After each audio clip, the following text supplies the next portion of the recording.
I don't know if I have the heart to watch this, but I guess, we'll take a look at it. Downtown Buenos Aires, the capital of Argentina. This was once, about 100 years ago, one of the richest cities in the world, and you could tell as you walk around the faded grandeur of a once great soccer star. Why do you think, from your perspective, you've become a man with no political background, so popular? Bro, he literally looks like the corporate guys in Death Note, dude. I swear to God, he looks like one of the corporate guys in Death Note at the end of it. You know what I'm talking about? I can't unsee it, dude. It blows my goddamn mind. I just you see that goofy ass haircut and you go, I'm going to vote for this guy. Like, how do you get yourself to do that? How? Oh, this is awesome. Argentine presidential candidate Javier Milei clarifies on Instagram post that he did not f his own sister. Like, that's the guy that we're at. Here are some of the falsehoods that he had to clarify are simply falsehoods. He also said that his sister, Karina Milei, would become the first lady of Argentina.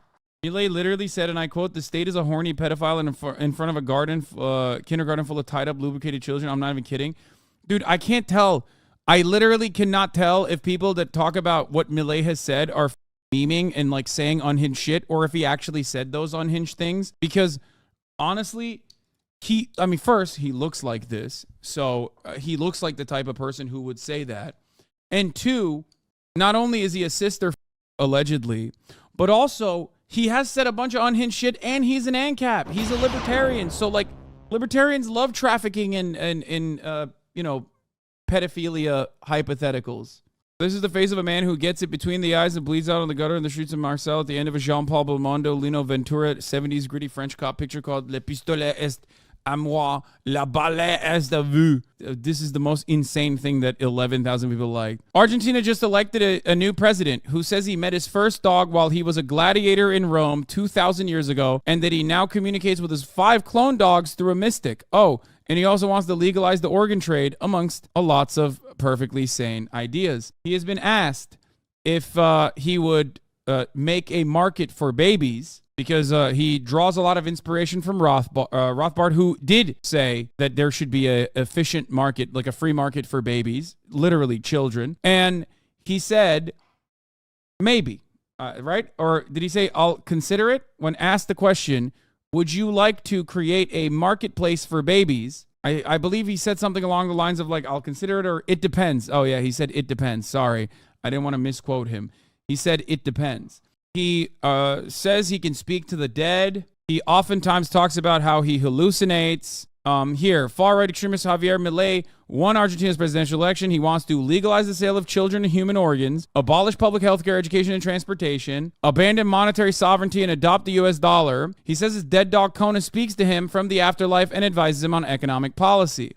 Argentina was invited to join BRICS, but far-right President-elect Javier Milei has pledged to withdraw. The extremists boasted our geopolitical alignment is with the U.S. and Israel. We are not going to align with communists. That's the other part. He hates the deep, of course, ANCAPs, very deep hatred for any kind of demonstration of communism, which includes, but is not limited to, public health care. Argentina's extreme right president-elect Javier Milei pledged to cut ties with China and Brazil, Argentina's 2 biggest trading partners with 35% of trade. Instead, Milei wants Argentina to be totally subordinated to the USA, which he basically worships. In his platform, Argentina's extremist libertarian fascist president-elect Javier Milei calls for a Pinochet-style regime, militarization of the institutions during the transition, building for-profit public-private prisons, making it easier to imprison people, mandating forced labor for prisoners, reducing the age being considered. Oh my God.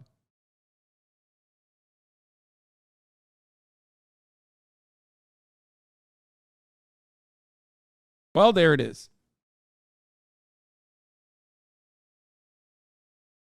Well, of course, dude, you can't have an ANCAP that doesn't constantly advocate for the abolition of the age of consent. Despite his absurd libertarian rhetoric, Argentina's extreme right president-elect Javier Milei has constantly whitewashed the fascist U.S.-backed military dictatorship that ruled his country, denying its mass murder, torture, and disappearing of leftists. In addition to promising a totally subordinate Argentina to the U.S. and adopt the U.S. dollar as national currency, extreme right president-elect Javier Milei loves Israel.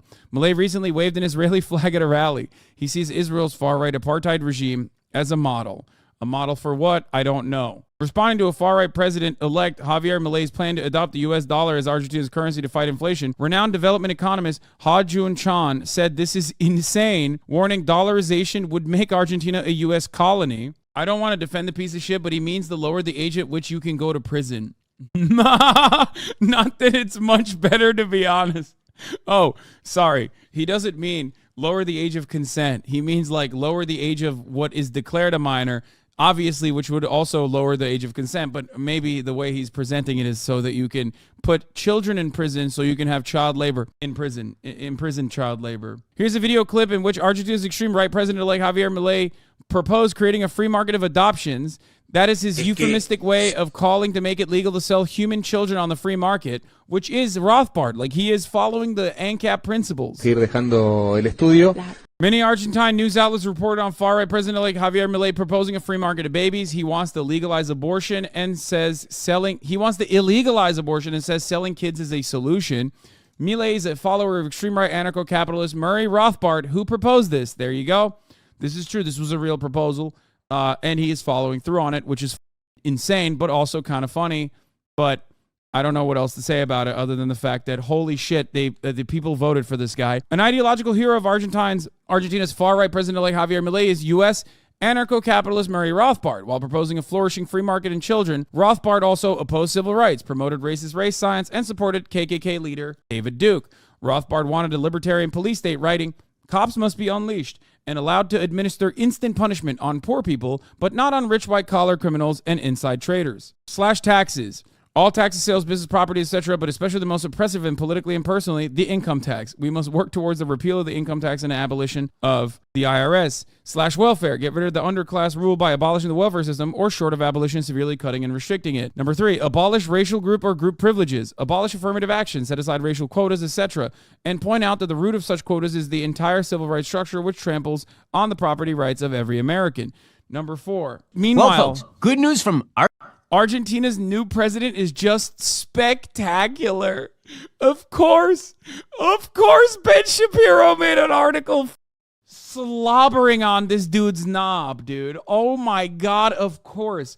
Because he's physically incapable of holding a position that is good. If there is bad in the world, Ben Shapiro will ride for it. If there's bad in the world, he will die for it.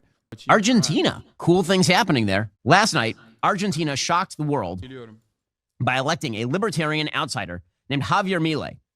Now, Milei is by far the most entertaining person in the world. I mean, like on the planet. Javier Milei, this guy is wildly entertaining.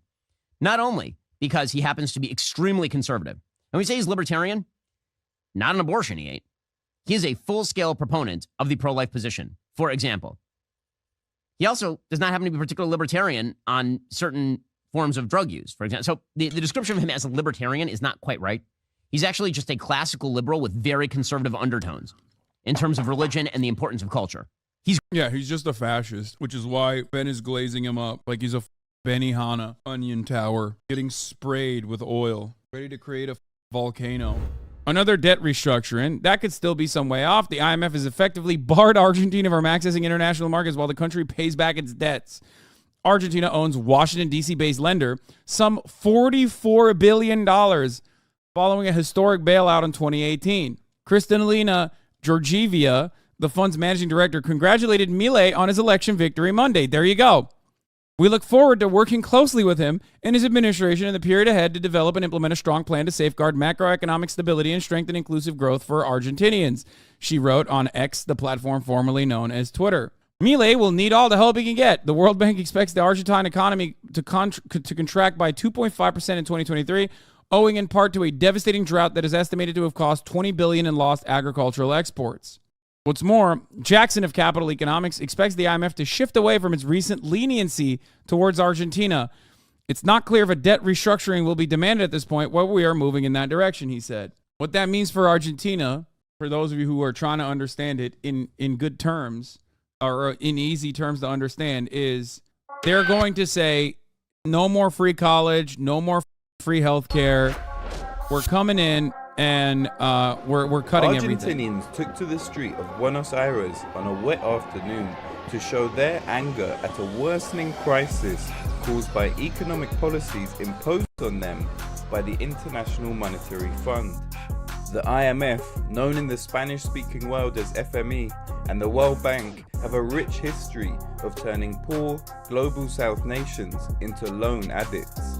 An over-reliance on loans means countries are perpetually in debt and unable to build self-sufficient economies that work for their people. Instead, their economic models are shaped by the IMF, who impose neoliberal free market policies in the name of restoring economic stability and growth. De 1944, cuando se forma el FMI, when the IMF was formed in 1944, one of the goals of its founding charter was to promote human welfare. The charter looks like Disneyland. What's proposed there is beautiful. But in practical terms, it's doing exactly the opposite. Instead of promoting policies that create more jobs, it promotes budget cuts. Very basic stuff. Here's how the IMF works. You go to a country that is impoverished. You go to a country that desperately needs to industrialize. Maybe they are a post-colonial nation that for the first time ever has like some semblance of political capital to expend. And they have natural resources. They have a robust labor force that you can utilize that is going to be much cheaper than the domestic labor force of Western countries. So what do? We go in and we give them money, okay? We give them insane conditions on these loans. We give them money and we go, hey, here's how you can use the money. And here's what you need to do to pay back the money. Now, of course, you go into this very poor country and you give them money so that they can industrialize. But who can they industrialize with?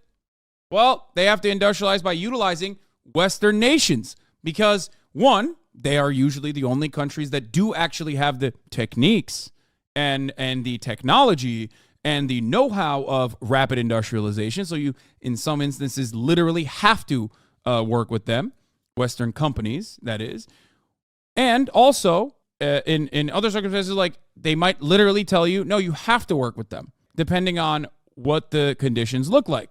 So then you get this loan, and you can't even recirculate the loan in your own country in the way that you would want to. You can't even use the loan in the way that you want to. You have to give the loan, or you have to take the loan and spend it back on the Western economy, Western corporations. So then you build up these factories, right? You build up the roads, you build up the factories, all in an effort so that your country, which has a ton of natural resources, can be perfectly set for exploitation. Now you have a labor force that can work in the factory, if that is at all, if you're lucky enough to be able to depending on the material conditions in your country, like, and if it's a necessity, then they'll build the factory. If not, they won't even do that. But you can only work with Western corporations. So everyone that benefits from the IMF loans is in the West. You get a little bit of modernization with a shit ton of conditions. Now, so you start having to slowly but surely pay back those loans. How are you going to do that? The money is not circulating inside of the country. The money is not circulating inside of your labor force. Your labor force is already still working at the same domestic wage prices. But now, and your material wealth or the natural resources that you had are directly benefiting through unequal exchange the Western world. So now you have all of this, let's say you have minerals, right? Rare minerals, or let's say you have petroleum. You have oil refineries, and you're extracting oil, and you're in a lot of instances, the countries that built those refineries will then turn around and say, well, we have a 20-year contract, 30-year contract where you have to give us all this oil because we built the factory and you didn't know how to take the oil out of the ground. So now you have to give us the oil personally. Or you can't really do anything with the, even if we let you have some of the oil that you're taking out of the ground, we are still going to tell you what you can do with that money. So they let you have a little bit of a crumb. The governments are oftentimes also very corrupt too, on top of everything else. And then, even if you have a little bit of a crumb of the wealth that you are now extracting, where does that wealth go back to? Well, that goes back to paying the loans, which you are not extracting enough to be able to genuinely pay the loans. So it's a double bind. None of the wealth on the ground actually ended up helping you you got some shiny objects in the meantime, in the interim. But the reality was it was just a way to formalize a newer colonial standard. All you've done at the end of the day is basically give your natural resources to the Western world so they can use it, while simultaneously trying to pay back these loans that you literally cannot there's no way to pay back those loans at all. So then the IMF will come in and say, okay, we'll do debt restructuring, or we'll give you even more loans to try to pay back those loans, or we'll do debt restructuring. And the conditions kick in at that point where they say, well, here's what you have to do. All of the other sectors that you have that are currently publicly owned, you have to privatize and sell off to, and you might have guessed it, Western capitalists. So then you take away certain parts of your key sectors, like your agricultural industry or your mining industry, whatever remains that was like directly benefiting the government coffers, and you sell it off to private industry.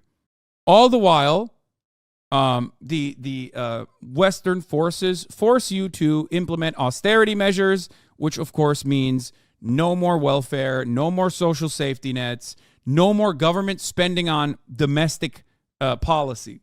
And if you don't do that, and you try to play this delicate balance of like continuously having social safety nets while regularly getting more and more foreign debt and racking it up, well, then you turn into Argentina. Please show us an example of this. Argentina. Demonstrators gathered primarily to show support for Argentina's current progressive government, but everyone was talking about the IMF loan signed by former President Mauricio Macri. Yo creo que Mauricio Macri hizo el trabajo que vino a hacer, que es un empleado de las multinacionales. Mauricio Macri simplemente is simply an emissary, a messenger. Lo mínimo. Nosotros, when he acquired the IMF loan, es la nueva forma de that's the new form of colonization. In the past, they would invade. Now they give you debt, and that's how they rule over you. It's no longer necessary to shoot bullets. It's that simple. Macri is the one who was inside the Trojan horse to open the doors of Argentina to be invaded by stealth. They want us in the working class to be subdued. They want slaves, not workers. In recent years, the working class in Argentina has been struggling due to economic stability and a decrease in living standards. The devaluation of the Argentinian peso has made it challenging for workers to make ends meet. In 2022, 62% of Argentine children and adolescents were in poverty. And by the way, this kind of like debtor enslavement is really effective because guess what? One thing that America benefits from is not having a lot of economic instability. Obviously, there's crises almost every 5 years now. But beyond that, a lot of the prices of necessities that you need for survival, with the exception of obviously the number one indicator for upward social mobility, education, and also, shelter. Basically, outside of those two things, and healthcare as well, outside of those three things, a lot of the prices of consumer goods remain relatively stable in comparison to all of these other countries, right? So when you have a level of price stability on those things that you need for survival immediately, and there's enough like diversity in where you can at least seek some level of shelter, you are not going to have that same level of economic volatility that causes revolutionary action or even fascist dictatorships coming in and taking control. Whereas in countries like this, the economic volatility is enforced by Western capitalists, and therefore it's a perfect opportunity to, bring a guy like Milei in and fuck up the country even further. Old school colonialism was not very efficient. You don't need to have colonies when you can just beat them down economics style. Yes, I agree. While 13% were classed as being in destitution. Put in context, 8.2 million children are living in households that can't afford the basic food basket, which is a measure of the minimum level of food required for a healthy life. El gobierno de Mauricio Macri lo que hizo fue volver al FMI. Argentina, en el gobierno de Néstor Kirchner, había logrado desendeudar a la Argentina. On December 10, 2015, right-winger Mauricio Macri took office as president of Argentina. He spent his electoral campaign talking about how he would roll back the progressive measures implemented by the Kirchners, who took turns in governing Argentina over 12 years. On that premise, Macri won the elections and started implementing a series of neoliberal measures, cuts to state spending, and restructuring the economy to benefit corporations. In June 2018, during the final year and a half of Macri's presidency, the Argentinian government signed the largest loan agreement in the IMF's history.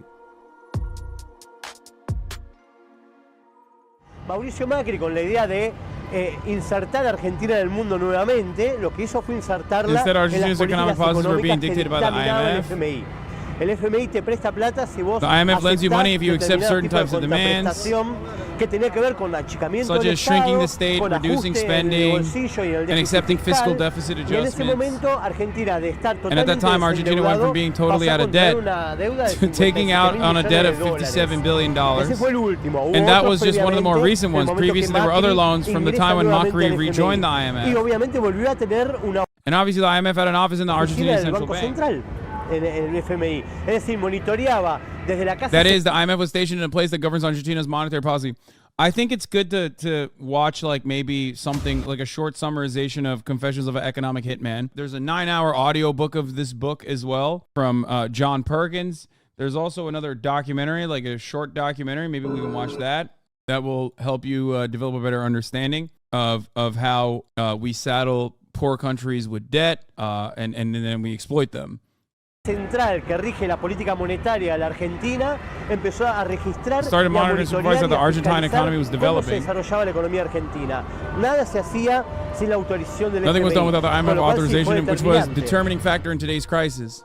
The $57 billion given by the IMF to Macri's government represents 127 times Argentina's debt capacity, according to the government's own audit office. The same 2023 audit report found the terms of the credit agreement to be inefficient and ineffective. Es un país destruido que Alberto tuvo que tratar de levantarlo. Le tocó la pandemia, le toca la guerra, le tocó la sequía, fue difícil.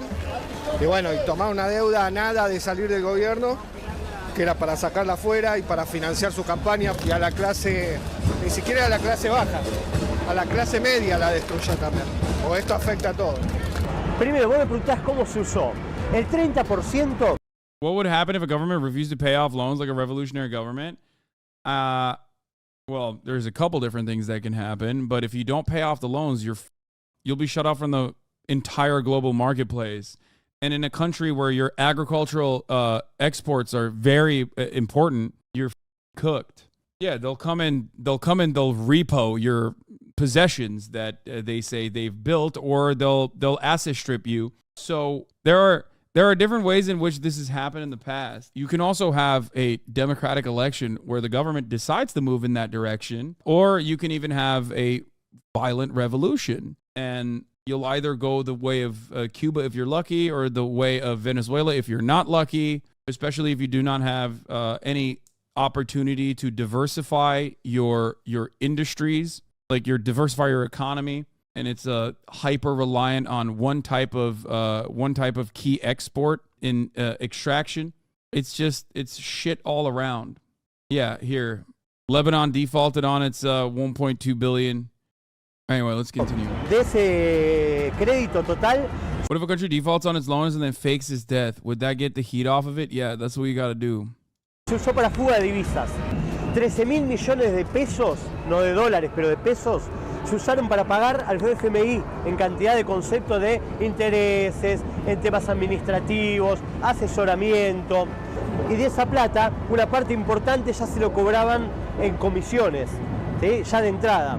Y después, una parte importante, a fines de 2018, se revisa ese acuerdo con el FMI y autoriza spent para on gastos internal expenses. internos el FMI, con lo cual tenía Therefore, the discrecionalidad government was del able to gobierno que choose usaba what la the money would plata. be used for. En concreto, In no fact, se hizo they un did not puto build a puente fucking bridge in Argentina. no They se hizo didn't una build a escuela, school. no se hizo ningún tipo de They didn't build any basic infraestructura básica infrastructure. para que Argentina tenga Like, for una example, autonomía improving Argentina's energética, por energy grid. ejemplo, con lo cual esa guita principalmente se fugó. So basically, that money Se usó disappeared. para la It campaña was used for de Macri's Macri, campaign digamos, so we para could become volver a ser president again. presidente, que no lo logró, pero digamos se comió y se fumó. The money de was una manera squandered, it totalmente completely espuria. disappeared. Más allá de eso, ese crédito fue totalmente ilegal. Beyond that, the loan was totally Sumado a illegal. eso, imagínate Imagine at the end of the 2019, shortly que before a the fines del election, 2019, poco antes de las elecciones, constituía ese préstamo the loan el constituted 89% of 89% del PBI de Argentina's Argentina. GDP. Con lo cual es Making insostenible it completely el unsustainable. condicionamiento del cual quedaba el gobierno These problems are entrante, then sea el partido left que fuere,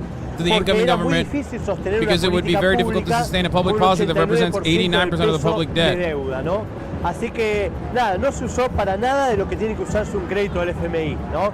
Más allá de que Beyond the fact that it breached the IMF's own rompía charter. la Carta Orgánica del FMI, rompía la Constitución de Argentina y por otro lado era un It's one of the crédito most inusitado controversial en la loans in historia world mundial. history. Despite the efforts of the progressive government to improve the situation of workers, the economic conditions of the working class have not improved due to the austerity measures imposed by the IMF and the global downturn.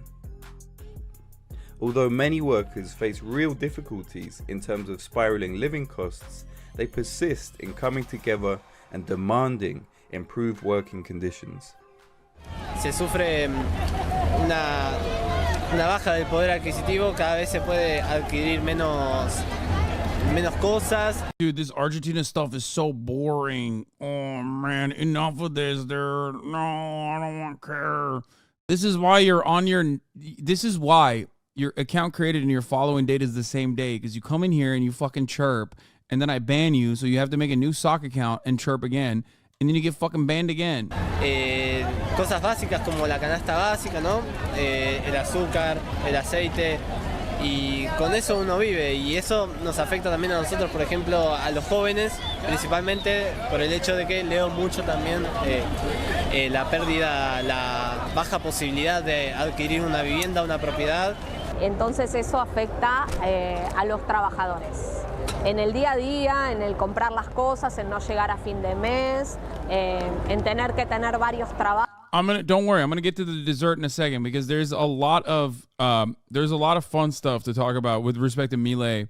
I just want to give, like, you need to have some understanding of the foundations of how Argentina got to the point that it got to, so that you can enjoy the dessert of Milei and how much of a fucking meme he is, and what this election means for the future of Argentina. And also on top of that, just because I followed on the same day as account creation doesn't mean I'm a sock account. That being said, I am a sock account. Here, take a second off and reconsider.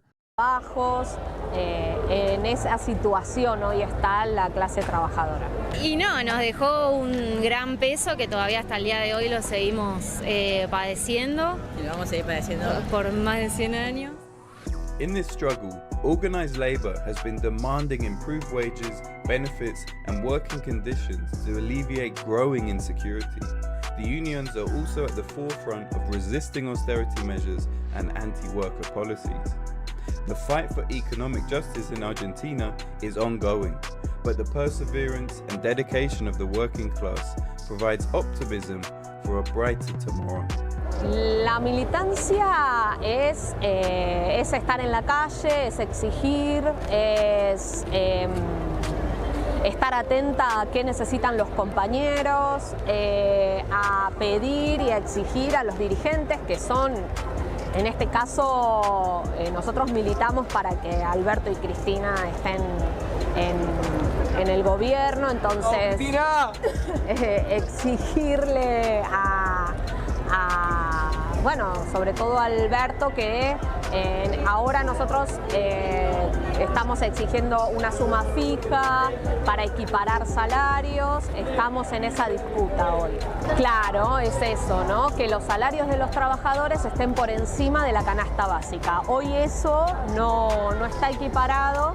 Yo creo que tiene conciencia la clase trabajadora. Está organizada. El tema es que, claro, con la economía te desorganizan la vida, vos no tenés tiempo, vos tenés que estar todo el día pensando en tus necesidades básicas y ellos se encargan de... This video is so biased. The country is such a state of poverty because of the corruption that took place during the 16 years of the Kirchner government, 12 directly plus 4 Alberto. They're literally paid to talk good on the government, brainwash people. What the fuck are you talking about? To say that this is specifically 16 years of the Kirchner government, which there is truth to what you're saying, even though you are, I don't know if you're like a libertarian troll, but to say that this is specifically a product of the 16 years of the Kirchner government, 12 directly plus 4 Alberto, is missing the forest for the trees.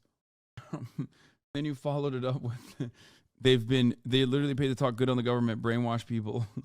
Ultimately, I personally think individual corruption from leadership cannot even remotely account for the devastating impact that the IMF has on an entire nation's economy. Like, no matter how corrupt you are, and God knows there are definitely a lot of corrupt leaders in most of these countries, including Recep Tayyip Erdogan's regime in Turkey as well, but ultimately they are the ones who are the most servile with respect to the interests of global capitalist forces, and therefore that kind of corruption is gone unnoticed. Vos no te enteres de lo que pasa. Ellos te mantienen ocupado con señuelos, digamos así, y por atrás se la llevan todo. Esto es de manual, pasó toda la vida, no es de ahora simplemente. Mirá, la solidaridad... Nestor Kirchner actually forced the FMI to restructure the debt Argentina had for Kirchner's government to finally pay it. Sadly, the comeback of FMI with Macri's government meant going back to being unstable. Alberto Fernandez's government was also super bad. It didn't help Peronismo to establish a good future with them. Milei might be bad, but honestly, for people in Argentina like me and many other people, he seems like the least worst option. But here's what I don't understand. Why do you recognize the issues here, but then don't recognize that Milei is going to literally do worse shit? The thing I don't understand is literally looking at a problem and being like, well, you know what will solve this issue that we have? You know what will solve this issue, honestly? Doing more of the bad shit. Because it's not the least worst option. Selling off every single government asset you have to vulturous capitalists in the Western world that will simply care about their own profit margins is not good. I don't know how else to describe it. Like, dude, think about it this way. You have fucking healthcare. Can you imagine if any kind of like public healthcare is just immediately sold off to like American companies? Think about it this way. You look to the United States of America and you probably laugh, even from Argentina, where you go, how funny, these fucking dumbasses have all the wealth on the planet and yet they can't even take care of their own citizens. It's ridiculous to be one of the wealthiest nations on the planet and have a major crisis in socialized medicine in a country like the United States of America. Now, how do we fix that problem? Oh, by bringing in a dude who's going to, before I get to this IMF chief take that I already mentioned from the CNN article that we were reading, there is no way in which on this fucking planet, selling off what remains of your social safety nets or your resources to Western corporations is going to make things better for you.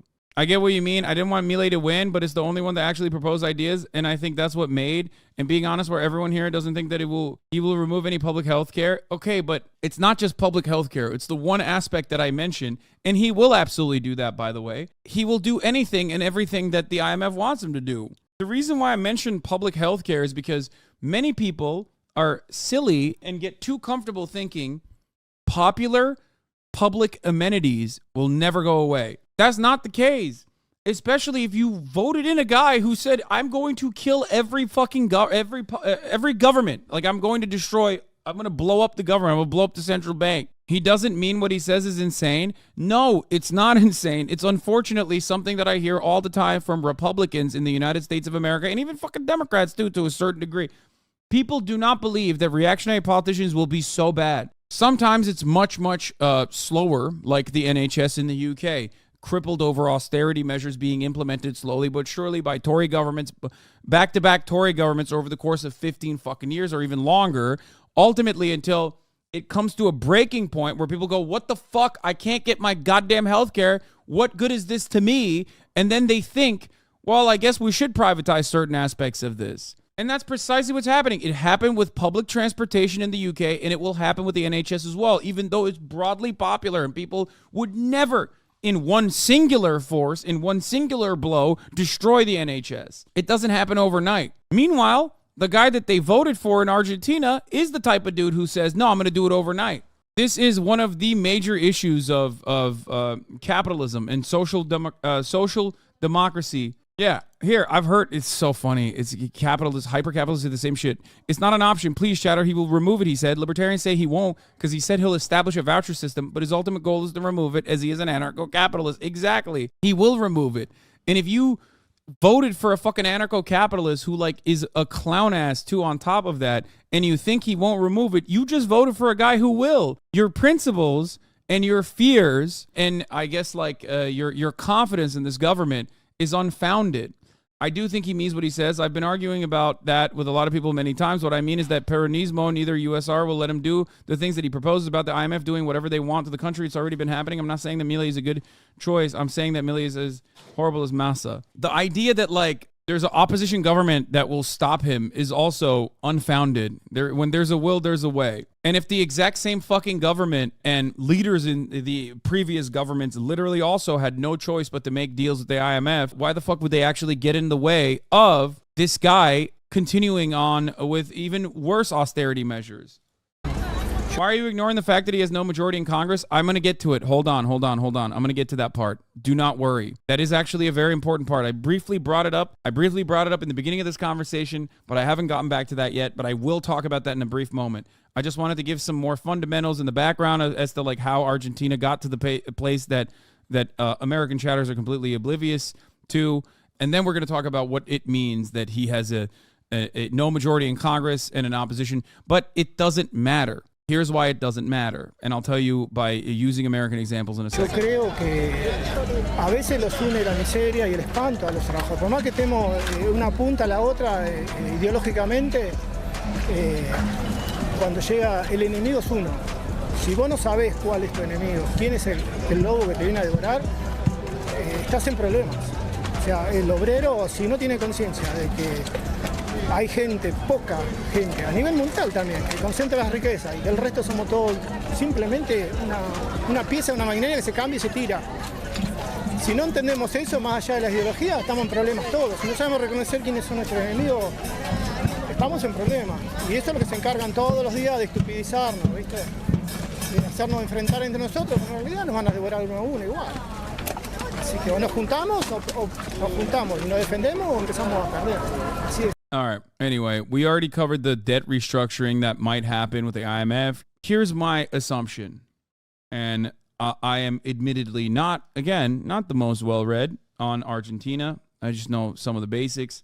But my assumption is that an opposition Congress is not simply there to oppose Milei, but instead, Milei plays a softening role that the supposed opposition government will implement. This is speculation. But my speculation is that the opposition government will still implement similar austerity measures, and they will look to be a force for reason in comparison to the guy that everyone is paying attention to, because he is a meme and he is insane and he is, like, super far right. So what I personally believe, just say you don't know, man. Wait, what? This is such a fucking idiotic, I'm a political commentator, man. What the fuck's wrong with your goddamn brain? Like, what do you mean? Why do you come in here if you don't want to fucking hear my perspective? Explain yourself. What do you mean by this? Before we get to the meme stuff, I guess my point was the speculation, speculation here is that I think that they'll do whatever is necessary, and the policies will be awful for Argentina in general. And then everyone will hyper-focus on his most reactionary policies, his most reactionary statements. And everyone will go, well, look, it's not as bad as Milei, and the government is more sane and more reasonable. And the outcome will be the same regardless. He might not be able to serve out his terms because he has to report to the IDF reserves. What? Yeah. He's on it. He's gonna save Israel personally from Hamas, which is one of the memes, I guess. Here, what were we gonna talk about? What did I want to talk about? Oh, here's some of the fun stuff, I guess, or not so fun, really fucking freakish. Hanania Naftali, Argentinian presidential candidate Javier Milei, waves the flag of Israel for all to see that he stands with Israel, to which Bad Empanada responded with, Milei is a supporter of Argentina's 1976 to 83 military dictatorship, which legitimately believed that Israel had a secret plan called Plan Andes to militarily seize Patagonia and form a second Jewish state there. They kidnapped or murdered about 3,000 Jews. This, by the way, is literally it's worse than October 7. It is the most deadly anti-Jewish pogrom that happened outside of the Holocaust. They kidnapped or murdered about 3,000 Jews. The survivors testified that they were tortured for information about this plan. This guy responds, I've been listening to Javier Milei since 2015, which is fucking odd to say. Why would you admit that? He never said that. He hates the military dictatorship because he's in favor of freedom. So if you want to defame him, he finds another way. Not only does he support, to which Bad Empanada responded with, not only does he support the dictatorship openly by denying things like how many people were killed and calling their crimes only excesses, but his vice president, Victoria Villarreal,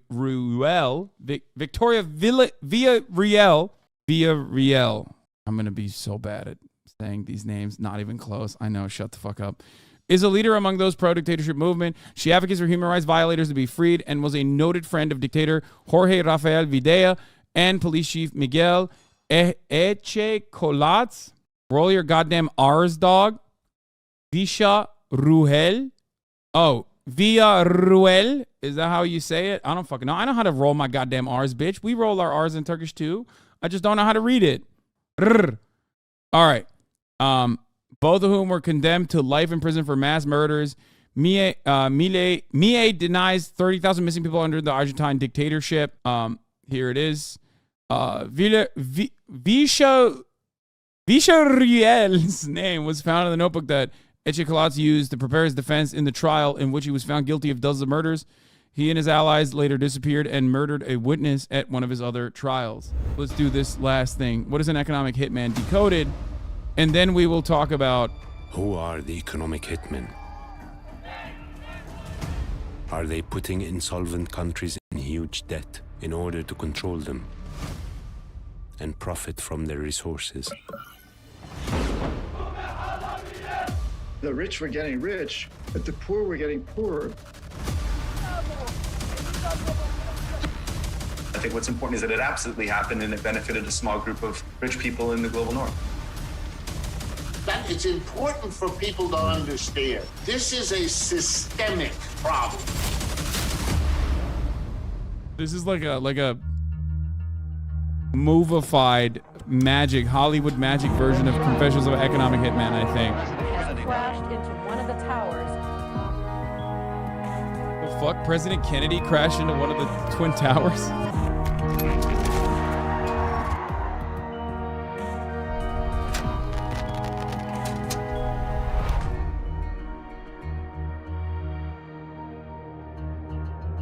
They shot this like a movie. The guy, I think, is an actor.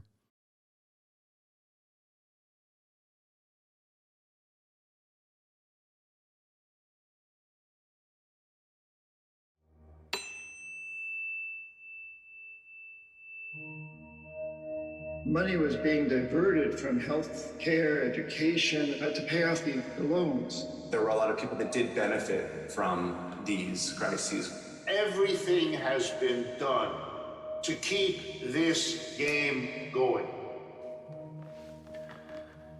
Are there economic hitmen from powerful organizations that get poor countries to sign up for infrastructures that they don't necessarily need and take up loans that they essentially cannot repay in order to make profit?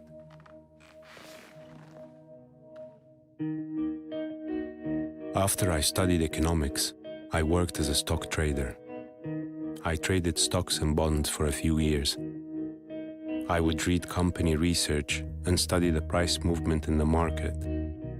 It sounds boring, but I loved it. I actually still do. In my family, everyone is good with numbers, but I left the trading floor to become an actor.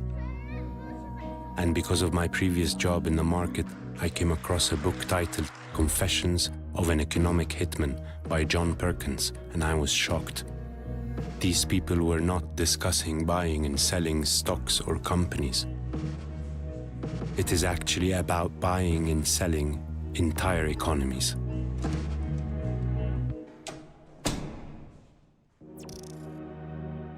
The writer talked about economic hitmen who coordinate with bigger nations to exploit and devour poorer countries. Professional people whose job is to deceive countries and extort them with trillions of dollars. Is this a colonial tactic? To strip countries of their resources and political will? A country that needs to build or renew its infrastructure will need capital. It also needs the expertise, technology, equipment, and all of that. Developing countries likely will import some or all of this from another country. In order to pay for the imports, they will take a loan. It seems simple and straightforward, right? Fortunately, I can talk to someone who did this job. His name is John Perkins. I want to ask him about his previous job. I was recruited by a big international consulting firm called Charles T. Main, which has since been bought, so the name no longer is out there. My title was chief economist. And I had as many as 50 people working for me. My job really was to identify countries that had resources our corporations wanted, like oil, like in the Middle East, oil, and then to arrange for a huge loan to that country from the World Bank or the IMF or one of the sister organizations. But the money would not actually go to the country itself. The country would collateralize the loan with its resource, but the money would go directly to our own corporations, big engineering companies like Bechtel and Halliburton and Brown and Root, and my own company would get a piece. Because it's like, well, his own company is like the mediator in this situation, but because the countries that have the natural resources, as Parenti would say, these are not poor nations, but instead very rich nations. You wouldn't rob a poor person, you would rob a rich person. The difference is, or the problem is, of course, that these are very rich nations that are overexploited. Why are they overexploited? Because they have the wealth. They have the wealth in natural resources. They're resource rich, but they do not have the actual development. They haven't industrialized. Piece of the action to build infrastructure projects in the country, things like power plants and industrial parks and highways, things that benefited a few rich people in those countries, as well as making huge profits for our own corporations. For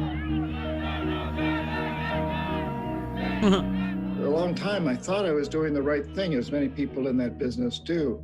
But over time, I began to see that those statistics, GDP, gross domestic product, and other statistics are very skewed to the rich. And so the rich were getting rich, but the poor were getting poorer because money was being diverted from health care, education, and other social services, and just basic foods and supplies to pay off the loans. I should mention one other thing, that the presidents of these countries knew that if they accepted the loans, they were putting their countries deep into debt. But they were going to get wealthy off this. Their families were going to benefit because they owned the businesses, they owned the industries, they owned the things that were helped by electricity and so forth. But there was another incentive for them, and that was that what we call jackals were in the background. And these are CIA assets usually, who overthrow governments or assassinate their leaders.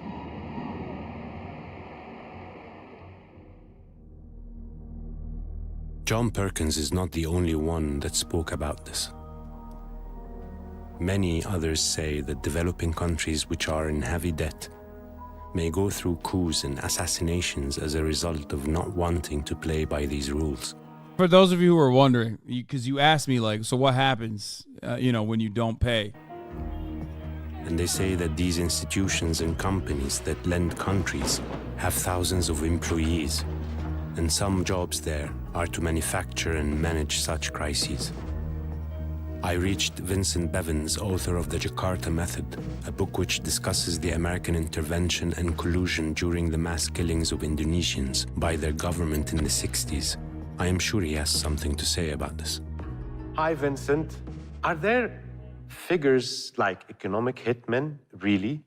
Ones that force abusive contracts on nations and countries? What I can say is that in the second half of the 20th century, it was absolutely true that a lot of countries in the global south, countries that used to be part of something called the Third World Movement, ended up saddled with a lot of debt, which became unsustainable.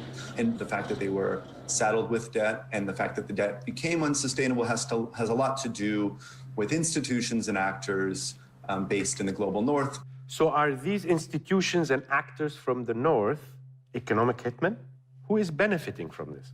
There were a lot of people that did benefit from these crises, whether or not they were financial actors or key players in international banks. I think what's important is that it absolutely happened and it benefited a small group of rich people in the global north.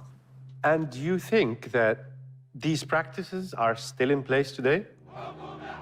It's now fairly well recognized that the prescriptions the IMF was going around the world and handing out to indebted and poor countries were often very destructive. The IMF has even gone back on a lot of what it said in the past was the right medicine for a country that, quote unquote, had problems, even if those problems might have been generated by the system itself. But at the time, nobody was questioning this. And the fact that the IMF 20, 30 years later says, oops, we actually might have ruined half the world's countries doesn't change the fact that we're still on the path today that was created by those actions generations ago. From an economic perspective, and even capitalistic one, wouldn't you say that keeping everybody healthy with good purchase power to engage in the global economy is better for the whole world than crippling them by loans that they cannot repay? This is the paradox at I think, the heart of liberal ideology, right? Because one would believe, based on the tenets of economics practiced in the English-speaking world, and one would believe, based on the ideals of liberalism in general, that it would be better for everyone to make sure the countries in the global south are growing just as fast and as robustly as any other country. But what we have seen is that did not happen over the last 70 years, and countries in the global north are still doing just fine. In the middle of so much data, someone could say, that's why they fucking constantly push the narrative that like global extreme poverty at the global scale has been eviscerated as a consequence of global capitalism, when in fact it's the one nation that was able to escape those treacherous conditions, that nation being China, that almost single-handedly wiped out extreme poverty. Now, obviously, global poverty is still a very different metric than the way you understand poverty here in the imperial core in the United States of America, obviously. Those numbers are still very fucking horrifying. It's just that it was much, much more horrifying before, I guess. Well, these countries and regimes accepted the deal and committed willingly. Nobody forced them. I will ask this question to the American economist, Richard D. Wolff. Hi, Professor Wolff. How are you? Very good. I'm very glad to be here. What can you tell me about the so-called economic hitmen and corporations? Yeah, and for the record, and this is not my assessment, this is the assessment of like the American State Department at this point, and they have no interest in being favorable or being honest or nice about China. But as far as what China does in the One Belt One Road initiative and the loans that they offer African countries, for example, or even places like Indonesia, as a matter of fact, the loan conditions are infinitely more favorable in comparison to the IMF, and the additional control that they get seemingly is nowhere near as bad as Western forces in general. This is the reason why Western leaders have talked about, possibly offering better, more favorable loans in the future, and maybe not even implementing austerity measures at all. China has also forgiven a lot of the loans that they've given to African nations too. So there's that. I'm not going to sit here and say like it's infinitely better. It's totally better. I promise you it's better. We don't know. We don't know what might happen in the future, but thus far, it is better. Or institutions that strangle countries' economies. First of all, it happens all the time. It is nothing new. It is not rare. It is common. So somebody from a powerful corporation goes and Will sometimes connect to a local equivalent of himself and cut a deal and say, look, I'm going to get paid $10 million for getting this done. I will give you $2 million if you become my local eyes and ears to help me work this out. forgive me if I will sound naive, isn't the country receiving this loan participating willingly in this terrible deal? Happens all the time. People from third world countries can get into that because they understand this game and they get the job because they say, I know better about the details of local politics. And by the way, it often fails. Don't imagine it's all so smooth. Sometimes one of these people will get drunk and say the wrong thing to the wrong person. Sometimes a local official will have a change of heart and want out of this situation.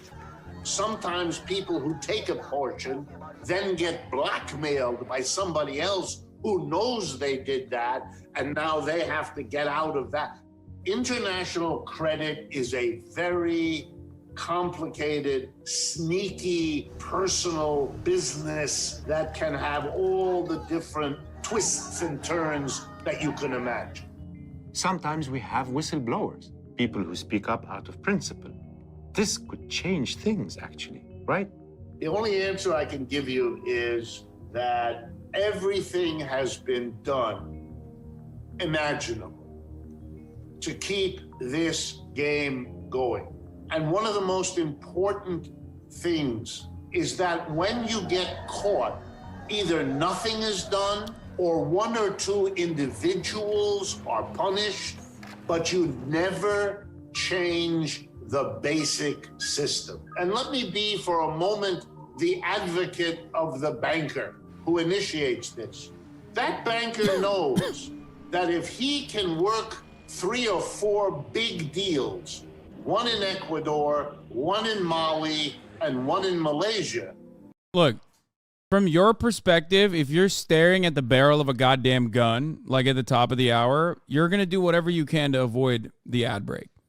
And sometimes that requires you taking on loans. That is simply how it works. Here's the 3-minute ad break now. He will be promoted to the president of the bank. That's how you succeed in the bank. They don't care how you do it. You shouldn't embarrass the bank, of course. But your job is to get that loan done. So if you don't, because you are honest or you have scruples, you are shooting yourself in the foot. You are destroying Hasan caught laughing at poor people. Yep. your own career. So often you will, if you know these people, they will tell you they have no choice. And that it's important for people to understand. This is a systemic problem. Broke boys.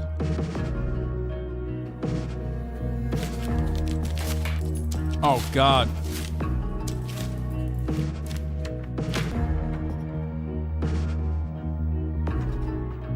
This is such a funny, incredibly